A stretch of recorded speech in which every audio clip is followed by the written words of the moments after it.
बोल श्री बांके बिहारी लाल की जय। कल कुछ अनमोल बातें जो कही थी उसके आगे भाग नंबर 2। भगवान श्री कृष्ण कहते हैं कि हमें जो दुख मिलता है, गीता में भी क्या है, भागवत में भी है, रामायण में भी है, कई पुराणों में है कि भगवान कहते हैं कि मनुष्य अपने कर्मों के अनुसार ही पीड़ा पाता है, दुख पाता है। जो गरीबी, जो भी कुछ मिलता है इंसान को, वो अपने कर्मों के अनुसार ही मिलता है।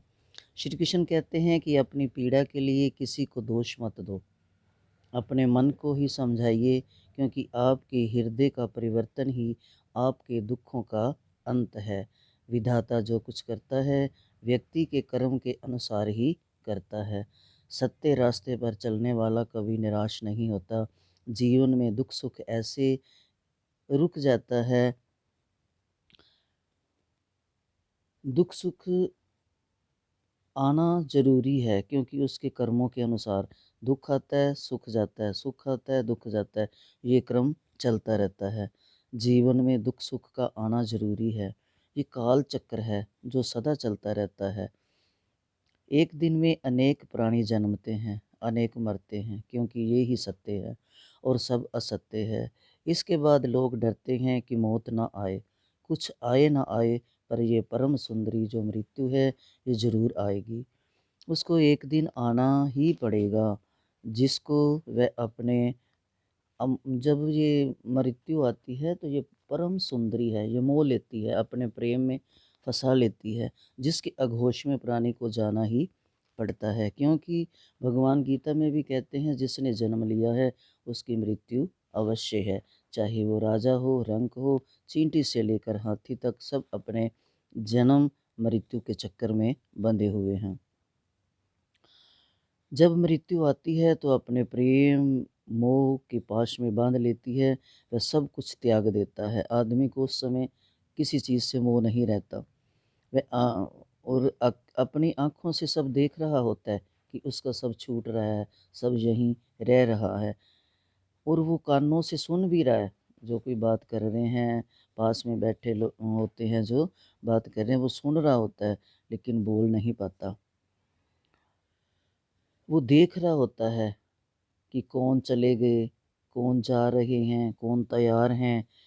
तो उसे सब घटना देखते हुए भी बस अपनी मौत को देखता हुआ मौत के आगोश में चला जाता है। बस यही तो जीवन है। फिर डर कैसा, भय कैसा, जब पता है कि जो जन्मा है वो मरेगा। इसलिए मृत्यु से डरना नहीं चाहिए, अपनी मृत्यु को अच्छे कर्मों से संवार लेना चाहिए। जय श्री राधे राधे, हरे कृष्णा। हम कभी कभी अपनी छोटी सी समस्या को भी बड़ा कर लेते हैं। समस्या छोटी होती है लेकिन हम उसको सोच सोच कर हल नहीं कर पाते, लेकिन बड़ा कर लेते हैं, जो कि असल में इतनी बड़ी होती नहीं। भगवान को अगर पूछें तो किसी से कि भगवान को क्या पसंद है, सतपुरुषों से, ऋषि मुनियों से, गुरु से पूछें कि भगवान को क्या पसंद है, तो सबका ये एक ही उत्तर होगा कि भगवान खुद भी कहते हैं, गीता में भी कहा है, भागवत में भी कहा है कि मैं मंदिरों में नहीं, मंदिरों से ज़्यादा मनुष्य के हृदय पसंद करता हूँ। क्योंकि कहते हैं ना, भक्तों के हृदय में मैं रहता हूँ। तो क्योंकि वो भगवान कहते हैं कि मंदिर में इंसान की चलती है, वो अपनी मर्ज़ी से आएगा, अपने इच्छा से फल चढ़ाएगा, अपनी इच्छा से मुझे स्नान कराएगा, वस्त्र पहनाएगा। वहाँ पर इंसान की मर्ज़ी चलती है। और भगवान कहते हैं कि मैं भक्तों के हृदय में रहता हूँ। जब मैं हृदय में रहता हूँ तो मेरी मर्ज़ी चलती है। हम प्रेम प्रेम कहते हैं। प्रेम एक ऐसी चीज़ है जो हर अवस्था में अलग अलग मिलती है। प्रेम बचपन में मुफ्त मिलता है। क्यों कि जब बच्चे होते हैं, हर कोई बड़े सच्चे प्यार से उठाता है, सच्चा प्यार करता है बच्चे को, हर कोई प्यार देता है। तो बचपन में मुफ़्त मिलता है प्यार, और जब वही इंसान जब जवान होता है तो जवानी में कमाना पड़ता है प्रेम। क्यों? कि किसी से अगर प्रेम लेना है उसको कुछ करके दिखाना पड़ता है, तभी तो वो प्यार करता है। और बुढ़ापे में माँगना पड़ता है, जवानी में कमाना पड़ता है, बचपन में फ्री मिलता है और बुढ़ापे में माँगना पड़ता है। जब आदमी बूढ़ा हो जाता है तो वो ये सोचता है कि मेरे पास कोई आए, बैठे और मेरे को प्रेम करे। लेकिन ये प्रेम एक ऐसी चीज़ है, तीनों अवस्था में अलग-अलग है। भगवान कहते हैं कि उसको कभी झूठ मत बोलना, जिसको आपके झूठ पर भी विश्वास हो। जो आपके ऊपर इतना विश्वास करता हो कि आप जो कह दो वो सच मान ले, तो ऐसे आदमी के साथ कभी भी आप धोखा, झूठ, फ़रेब नहीं करना। रिश्तों की फ़िक्र करना छोड़ दो। भगवान कहते हैं कि आप रिश्तों की फ़िक्र में जो अपना आप सब गँवा लेते हो, अपनी ज़िंदगी ख़राब कर लेते हो, तो रिश्तों की फ़िक्र छोड़ दो। जिसको जितना साथ देना है वह उतना ही निभाएगा। धोखे से मत डरिए, धोखा इंसान को अंदर से मजबूत कर जाता है।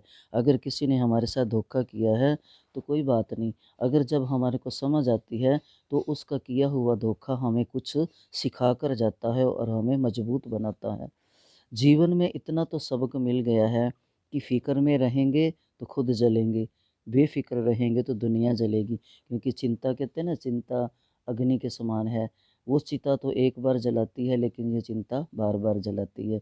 इसलिए बेफ़िक्र रहें, भगवान की भक्ति में रहें, भगवान के नामों का जाप करें और भगवान से प्रेम करें। ज़िंदगी में कुछ इतने दर्द हैं, ज़िंदगी में जीने नहीं देते कि या इंसान तंग आ जाता है। इतने रिश्तों के दुख, अपने शरीर के दुख, मानसिक दुख, ये जो हैं जीने नहीं देते। लेकिन कुछ फ़र्ज़ हैं जो हमें मरने नहीं देते। चाहे कितना भी दुखी हो, इंसान दिल करे कि अब मर जाऊँ, लेकिन नहीं मरा जाता। क्यों? कि उसके जो फ़र्ज़ हैं वो आगे आड़े आ जाते हैं। जैसे एक पिता है, पिता सोचेगा मेरे बच्चों का क्या होगा? माँ सोचेगी मेरे बच्चों का क्या होगा? किसी न किसी को कोई न कोई फ़र्ज़ आगे नज़र आ जाता है जो मरने नहीं देता। खुद को यूँ खोकर ज़िंदगी को मायूस ना कर, मंज़िलें चारों तरफ हैं रास्तों की तलाश कर। धीरे-धीरे बढ़ती हुई उम्र आपको ये अवश्य बताएगी कि कुछ लोगों को खो देना वास्तव में बहुत कुछ पा लेना जैसे था। वक़्त बनाने वाले को ज़रा वक़्त दें, देकर तो देखो वह आपका वक़्त बदल देगा। क्योंकि हम भगवान को कह देते हैं लेकिन भगवान को कुछ समय नहीं देते कि भगवान हमारे लिए कुछ करे। हम जल्दी में आवेश में आ जाते हैं और किसी दूसरे भगवान को पकड़ लेते हैं।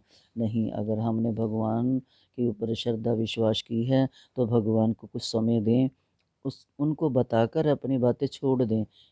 फिर देखें भगवान हमारे लिए क्या करते हैं, क्या नहीं करते। हमें भगवान पर विश्वास रखना चाहिए।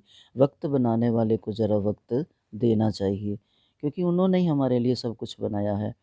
माँगी है शाम से दुआ कुछ ऐसी, देना कुछ ऐसा जो अलग हो सबसे, कि हे भगवान मुझे वो देना कि जो सबसे अलग हो, जिससे दुनिया को पता चले कि मैं तेरा हूँ, मैं तेरी हूँ, तू मेरा है। कुछ ऐसी निशानियाँ दो, जीवन में जो लोग साथ रहकर छल करें, धोखा दें, चुगली करें, बातों को गलत तरीके से किसी के सामने रखें, जो हमारी बातों का विश्वास ना करें, हमें सदा असत्य बनाए रखें, जो हमेशा हमें धोखेबाज समझें और हमारी सच्चाई को भी वो झूठ समझें, तो उनका साथ छोड़ देना बेहतर होता है। फूल कभी दो बार नहीं खिलता, ये जन्म बार-बार नहीं मिलता। ज़िंदगी में तो हज़ारों लोग मिल जाते हैं, मगर दिल से चाहने वाला बार-बार नहीं मिलता। पैसों से मिली खुशी कुछ समय के लिए रहती है, लेकिन अपनों से मिली खुशी जीवन भर साथ देती है। कहते हैं ना, अगर अपनों का प्यार मिले तो बूढ़े भी जवान हो जाते हैं, उनकी उम्र उम्र भी लंबी हो जाती है। तो ये एक अपनों की खुशी, अपनों का प्यार, अपनों का साथ, क्यों भगवान ने रिश्ते बनाए हैं, क्यों एक परिवार बनाए हैं? इसीलिए कि परिवार में अगर प्रेम होगा तो वहीं स्वर्ग होगा। अगर परिवार में एकता होगी तो वहीं वैकुंठ होगा। इसलिए रिश्तों को कुछ ख़ास देकर ही भगवान ने भेजा है। तो रिश्तों से जो खुशी मिलती है वो हमेशा साथ रहती है। ज़िंदगी के रथ में लगाम बहुत है, अपनों के अपनों पर इल्ज़ाम बहुत हैं। ये शिकायतों का दौर देखती हूँ तो थम सी जाती हूँ, लगता है उम्र कम है और इम्तिहान बहुत हैं। पायल हज़ारों की पैरों में पहनी जाती है और जो बिंदिया है वो 1 रुपए का पत्ता आ जाता है, उसमें कितनी बिंदिया होती है, वो माथे पे लगती है, कितनी सस्ती है, लेकिन वो माथे पे सजती है। इसलिए इंसान की कीमत के कोई मायने नहीं। उसका जो जो उसका कर्म है, जो इसका कृत्य है, वो ही मायने रखता है कि ये कैसा कर्म कर रहा है। अच्छे कर्म हैं तो वो हमेशा बिंदिया की तरह माथे में सजेंगे और जो बुरे कर्म हैं वो पैरों में कुचले जाएंगे, पायल की तरह पैरों में रहेंगे। याद रखें, सपने अगर आपके हैं तो पूरे भी आपको करने पड़ेंगे। ना हालात आपके हिसाब से होगा और ना लोग हमारे हिसाब से चलेंगे। एक बार रिश्ता टूटने के बाद रिश्तों में बात तो होती है, पर वो बात नहीं रहती। जो कहते हैं ना, दीवार में अगर दरार आ जाए तो वो ही, अगर शीशे में दरार आ जाए, रिश्तों में दरार आ जाए, तो ये वो बात नहीं रहती, लेकिन निभाने पड़ते हैं। अंदरूनी जो प्यार है, अंदरूनी जो स्नेह है, वो टूट जाता है, ख़त्म हो जाता है। प्रहलाद जैसा विश्वास हो, अगर हमने भगवान को पाना है तो हमें, जो उनको पाकर चले गए, अपना नाम इतिहास में जोड़कर चले गए, भगवान से नाम जोड़कर चले गए, उनसे कुछ शिक्षा लेनी चाहिए। जैसे प्रहलाद से शिक्षा विश्वास की, भीलनी से आस की, द्रौपदी से पुकार की, मीरा से इंतज़ार की। जब हम शिक्षा लेंगे तो हम उन्हीं की तरह इंतज़ार करेंगे, विश्वास करेंगे उन पे, उनकी आस करेंगे और स्वयं अपने करुण पुकार से, अपने हृदय से पुकारेंगे, मन से पुकारेंगे, भाव से पुकारेंगे, तो भगवान को आना ही पड़ेगा। वृक्ष के नीचे पानी डालने से सबसे ऊंचे पत्ते पर भी पानी पहुंच जाता है। उसी प्रकार प्रेम पूर्वक किए गए कर्म परमात्मा तक पहुंच जाते हैं। सेवा सभी की करिए, मगर आशा भगवान की ही रखिए, क्योंकि सेवा का सही मूल्य भगवान ही दे सकते हैं, इंसान कभी नहीं दे सकता। इंसान के साथ चाहे कितनी नेकियां कर लो, अगर अपने सच्चे मन से भी करते रहोगे तब भी वो सामने वाला हमें झूठा ही समझेगा। इसलिए इंसान के ऊपर नहीं, भगवान के ऊपर विश्वास करके नेकी करें, अच्छे कर्म करें। बुरे वक्त में साथ छोड़ने वाले ही सिखाते हैं कि कोई रिश्ता हमेशा के लिए नहीं होता। हम अकेले थे, अकेले हैं, अकेले रहेंगे। ये अकेलापन ही मनुष्य को मनुष्य का है। हाँ, रिश्ते बनते हैं, यहीं टूटते हैं, यहीं छूटते हैं, यहीं बनते हैं। मृत्यु के बाद कोई किसी का नहीं होता और ना किसी के लिए कोई रोता है। सब अपने स्वार्थ के लिए, अपनी कमियों के लिए, अपने नुकसान के लिए ही रोते हैं। जो आपको प्रेम करता होगा वो एक काम ज़रूर करेगा, मोह बांधता है प्रेम मुक्त करेगा। जो प्रेम करता है आपसे, वो कभी आपको बांधने की कोशिश नहीं करेगा, कहीं आपसे ऐसी ख्वाहिशें नहीं करेगा कि जो बंधन में डालने वाली हो। वो हमेशा प्यार करेगा और अपनी मांगों को ऐसे नहीं मनवाएगा कि वो जैसे एक दुश्मन मनवाता है, जैसे कोई गैर मनवाता है।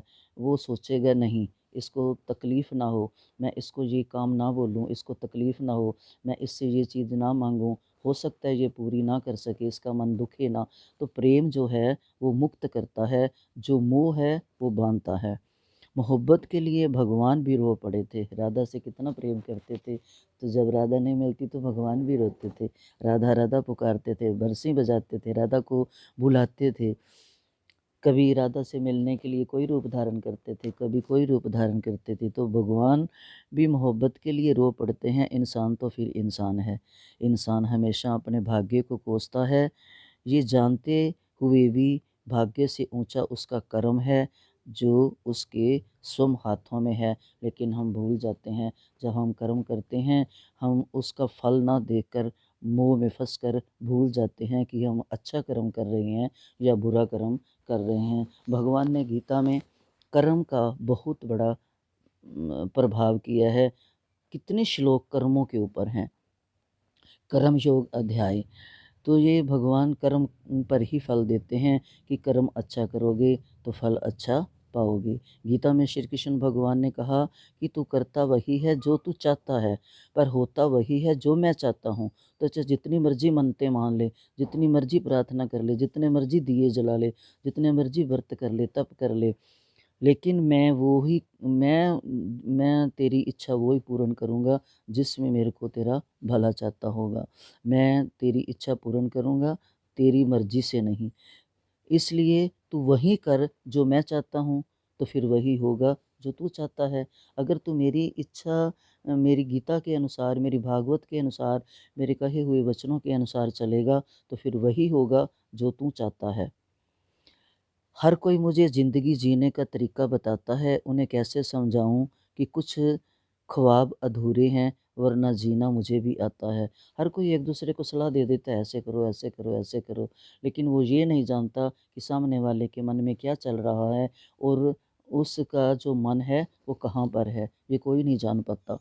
लोग कुंडलियाँ दिखाने चले जाते हैं पंडितों के पास, ज्योतिषियों के पास, वो क्या जानेंगे। हम खुद अपनी कुंडली जानते हैं कि हमने कौन सा पाप कब किया था, कौन सा पुण्य किया था, किसकी बुराई करी थी, किसका धन लूटा है, किसकी चोरी की है, हम खुद जानते हैं, दूसरा कोई जान नहीं पाता। अगर आप सही हो तो कुछ सही साबित करने की कोशिश ना करना, बस सही बने रहो। गवाही खुद वक्त देगा या भगवान देगा, जो हमारे अंदर बैठकर हमारे को देख रहा है। हम किसी को अपनी सच्चाई नहीं दिखा सकते, जितना मर्जी रोएं, कल्पें, पीटें, कस्में खाएं, कुछ भी करें, कितनी सच्चाई लाने के लिए रिश्ते भी टूट जाते हैं लड़ाइयाँ कर कर के, लेकिन सच्चाई सामने वाला जान नहीं पाता। इसलिए चुप रहो। अगर हम सच्चे हैं तो हमारा साथ भगवान देगा, वो खुद हमारी गवाही देगा वक्त आने पर। प्रेम का कोई रूप नहीं होता। जब कोई एहसास खुद से ज़्यादा अच्छा लगे तो वो प्रेम है। दूसरों का भला करने वाले मनुष्य को हमेशा कष्टों का सामना करना पड़ता है, क्योंकि फल देने वाला वृक्ष को भी पत्थरों की मार सहनी पड़ती है। इसलिए भला करते रहें, भले का फल ना चाहें। भगवान भी कहते हैं कि कर्म करता चल, कर्म का फल ना चाह, कर्म का फल तुझे मैं दूंगा। नेकी कर कुएं में डाल। इसलिए हम अच्छे कर्म करते रहें, फल की चाहना ना करके गीता के उपदेश को मानते रहें, गीता को साथ में रखें, भगवान श्री कृष्ण की बातों को याद रखें, तो हमारा जीवन बदलेगा, सुधरेगा और हमें भगवान की निकटता मिलेगी, भगवान की कृपा मिलेगी। जय श्री कृष्णा, हरे कृष्णा, राधे राधे।